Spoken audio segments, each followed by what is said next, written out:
കരിവേപ്പില blood pressure കുറയാനായിട്ട് കരിവേപ്പിലയും കാന്താരിയും അരച്ച് ചമ്മന്തി കഴിച്ചുകൊണ്ടിരുന്നാൽ മതി. ടെസ്റ്റ് ചെയ്ത് നോക്കിയാൽ നിങ്ങളെ ലൈഫ് ടെസ്റ്റ് ചെയ്ത് നോക്കിയാൽ ഇപ്പോൾ നിങ്ങൾക്ക് പൈനാപ്പിൾ ഇപ്പോൾ പല പെണ്ണുങ്ങൾക്കും ഉണ്ടാകുന്നൊരു പ്രതിസന്ധിയാണ് യൂറിനറി ഇൻഫെക്ഷൻ. നിങ്ങൾക്ക് യൂറിനറി ഇൻഫെക്ഷൻ ഉണ്ടാകുന്ന സമയത്ത് നിങ്ങൾ ഉപ്പും പഞ്ചസാരയും ഒന്നും ഇല്ലാണ്ട് ഫ്രഷ് പൈനാപ്പിൾ, വെള്ളമൊന്നും ചേർക്കാനില്ല, ജ്യൂസറിനകത്തിട്ട് ഫ്രഷ് പൈനാപ്പിൾ കണ്ടിന്യൂസ് ആയിട്ട് 2-3 ദിവസം കുടിച്ചാൽ മതി. നിങ്ങളെ യൂറിനറി ഇൻഫെക്ഷൻ മാറും.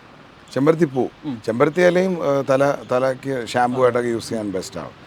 ഇതെല്ലാം ഞാൻ പിന്നെയും പറയാറ്. ചെമ്പരത്തിപ്പൂ എന്ന് പറഞ്ഞാൽ ഇഷ്ടംപോലെ വീടുകളിൽ കിടപ്പുണ്ട്. വെറുതെ ഉണക്കിയ ഒരു ടീ ഉണ്ടാക്കി കുടിക്കാം, ഹൈബിസ്കസ് ടീ എന്ന് പറഞ്ഞ് കുടിക്കാം. ഭയങ്കര ഔഷധ ഗുണങ്ങളാണ്. എല്ലാം പോട്ടെ, ഇനി ഉണക്കാൻ നിങ്ങൾക്ക് സമയമില്ല, ഒരു പച്ച 2 ചെമ്പരത്തിപ്പൂ പറിക്കുക.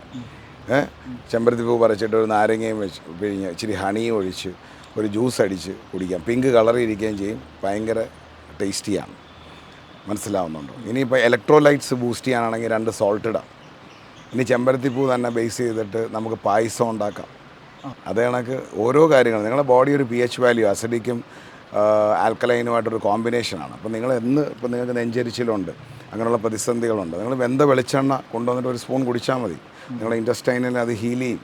അങ്ങനെ വളരെ ചെറിയ ചെറിയ ടിപ്സോടുകൂടി നിങ്ങൾക്ക് ജീവിക്കുക. ഇതൊന്നും എനിക്കെൻ്റെ ഒന്നും ഹോൾസെയിൽ ബിസിനസ്സോ ഇതൊക്കെ പറഞ്ഞു തരുന്നതുകൊണ്ട് നിങ്ങൾക്ക് വേണമെങ്കിൽ നിങ്ങളുടെ കാരണവന്മാരുടെ അടുത്തോ ഇപ്പോൾ എള്ള് കഴിച്ചാൽ നിങ്ങളുടെ പോസ്ട്രേറ്റ് ഇഷ്യൂസ്, പല ഹെൽത്ത് പ്രോബ്ലംസ്, നിങ്ങളുടെ ഹെയർ ടെക്സ്ചർ ഇമ്പ്രൂവ്മെൻറ്റ്, നിങ്ങളുടെ സ്കിൻ ടെക്സ്ചർ ഇമ്പ്രൂവ്മെൻറ്റ് എള്ള് സഹായിക്കും.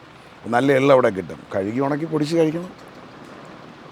അപ്പം നമ്മൾ ആഹാര രീതികളിലൂടെ നമ്മൾ സഞ്ചരിക്കുമ്പോൾ നമ്മൾ ഈ ഫാസ്റ്റ് ഫുഡ് കഴിക്കുമ്പോൾ നമ്മൾ ഫാസ്റ്റായിട്ട് പെട്ടിയിലെത്തും. അതിൽ വാഴയിലയാണ് നമ്മളോട്ട് അടുത്ത് നിൽക്കുന്നത്. വാഴയില നമുക്കൊരു ശരീരം പൊള്ളിയാൽ പോലും വാഴയിലയിലാണ് പൊതിഞ്ഞുകൊണ്ട് പോകുന്നത്, നമ്മളെ പൊതിഞ്ഞുകൊണ്ട് പോകുന്നത്. എന്തുകൊണ്ടെന്ന് വെച്ചാൽ നമ്മുടെ സ്കിന്നുമായിട്ട് ഭയങ്കര കണക്റ്റഡാണ്. ഒരു ഇല സദ്യ എന്ന് പറയുന്നത് നമ്മളിപ്പോൾ ഇല ഇപ്പോൾ നമ്മൾ ചോറിടുമ്പോൾ തന്നെ ആ ഇല അതിനകത്തുള്ള ടോക്സിൻസ് എടുക്കുമെന്നാണ് പറയുന്നത്.